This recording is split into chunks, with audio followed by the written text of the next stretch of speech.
Hello, I am Brenda Thompson. I am the host of Just Show Up, the podcast for real estate agents and really just about anyone across any industry because we talk to agents about your journey, what you've experienced, maybe some challenges that you came across in the beginning of your career, how you overcame it, and then what you're doing today and what you're looking toward for the future. So today, I'm very happy to have Dee Walton with us and excited to jump right in and get to know your journey, Dee. Thank you for being here.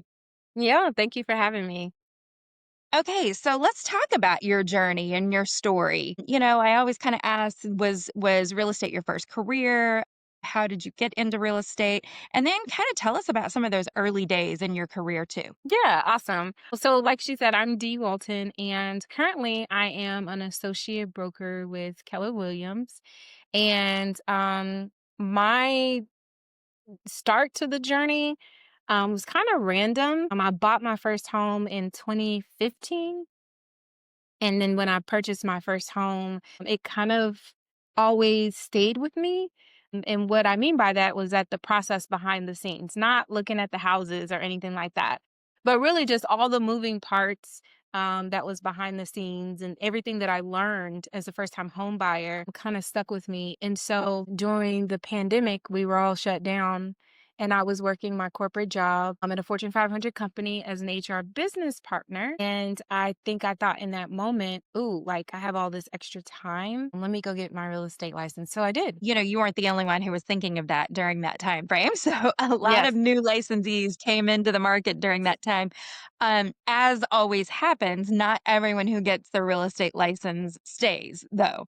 Yep. So I applaud you for doing that and then sticking with it. Yes. So in that, were there any challenges? I mean, first of all, if you got your license during COVID, that by itself was a challenge, but were there any challenges that you faced early on and felt like you figured out how to work through it? Yeah, I'm glad you asked that question. At the time that I was shut down the pandemic, I was actually in California and I'm licensed here in Texas. And so I actually thought that I was going to have to come back here to go through that process, but I didn't. I was able to do the fingerprinting out in California. I was able to take the tests out in California and do all my classes online.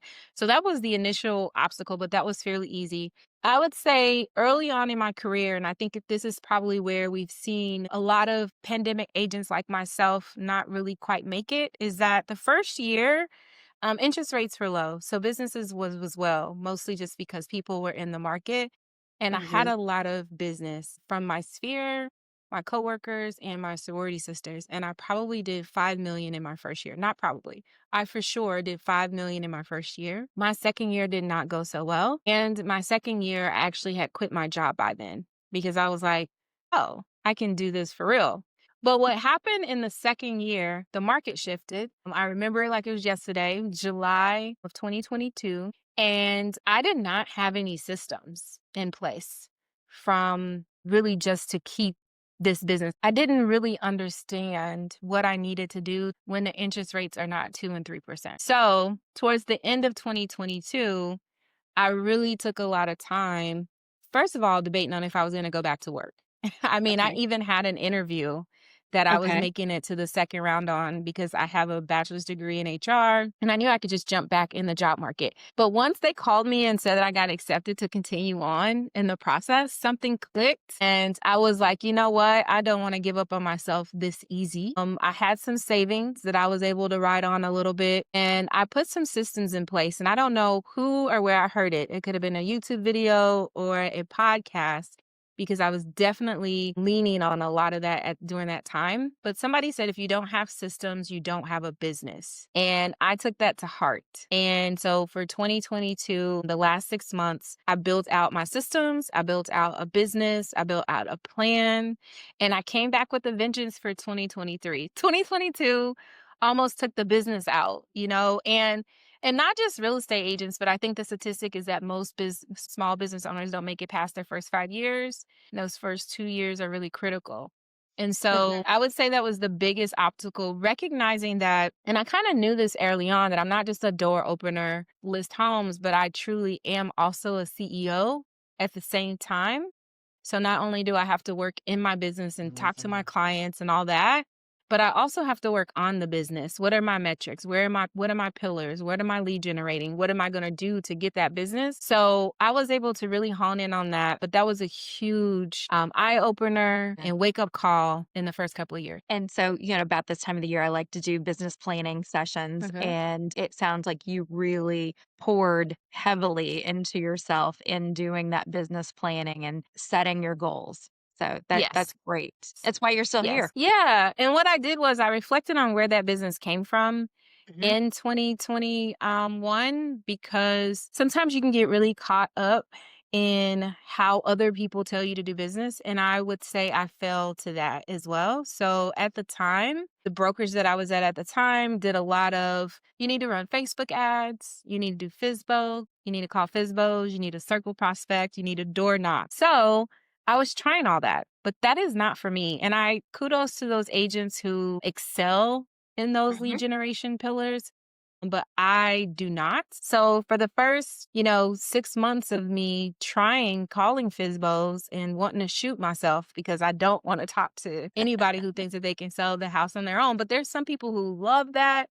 They get a thrill Mhm. out of the chase. I made no money. I made no money. I spent a lot of money on the systems that you need to use to call FISBOs. And I would get up every morning and I would just hate it.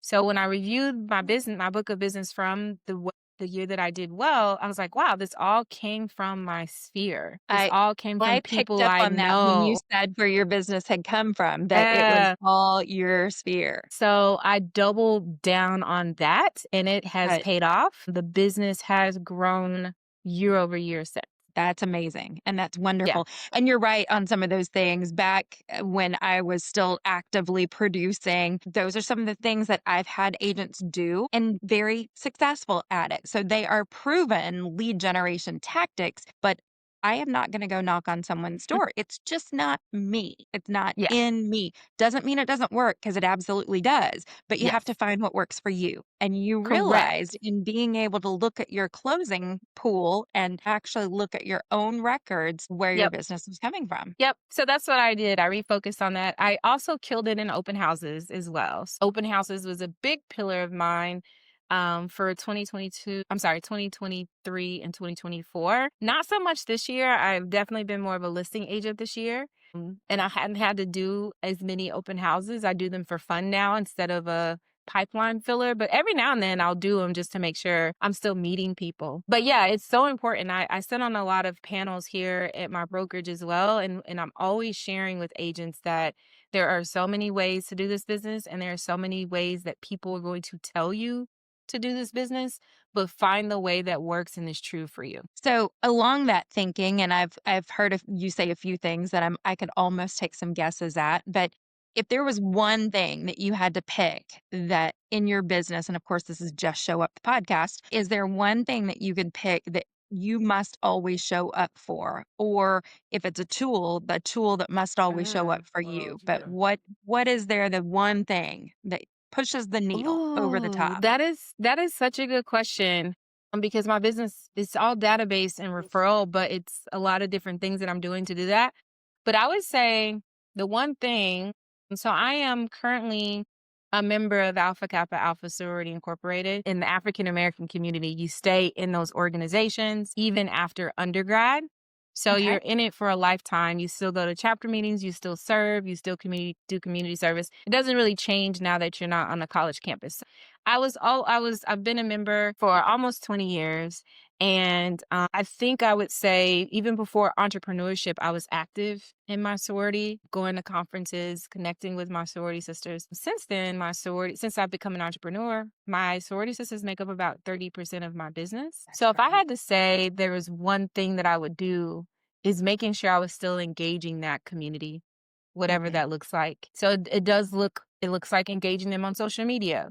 It looks like Uh-huh. making sure I show up to our local events, making Mhm. sure I'm showing up to the national events, making sure I'm representing as appropriate. So it's a huge pillar of my business. This year alone, I've closed 6 deals from either a AKA or an AKA referring me, their family member or their coworker. That's 3 great. buyers and 3 listings, right? So that 30% is not a small number. No, not at all. So I would say, and I want to share that with agents because if you're a part of any communities already, tap into those communities. So it could be church, it could be the kids' sporting teams, it could be your baseball team, it could be the tennis court that you go to, your gym, whatever community that you're already a part of, and you probably already have some relationships established, and you're already going to go to those things anyway. Though that's the thing you should be doing. So that looks different for everybody. Mine's my sorority sister. It could be church, Mhm. it could be a community service organization that you're part of. It could be high school classmates. It could be anything. Whatever your community is, tap into that. And the great thing about that is you'll have fun along the way too. So you're actually doing events and social networking that is fun for you because you're not walking into a room of total strangers. They're people you Yep. already know. Yes. So it makes it so much easier. You don't feel salesy. Uh-huh. You show up Mhm. authentic. They know what you're doing because you're branding online. So every agent's different. Some agents use social media as a way to generate business, and I use social media as a way to stay in top of mind with my sphere. So yeah, it's a lot easier. It feels more comfortable to me when I was trying to call those FISBOs and circle prospecting, early in my career. It felt so inauthentic. It actually literally felt not good to me every day. And now I do business with people that already know me and like me, and it's just an easier business for me. And it's a great way to get, you mentioned the referrals. It's a great way to get Mhm. referral business and repeat business too, because they will call you again when they need you the next time. Yes, yeah, absolutely. Is there anything that along the way you wish you had learned earlier or wish you knew then what you know now? Pay Uncle Sam up front.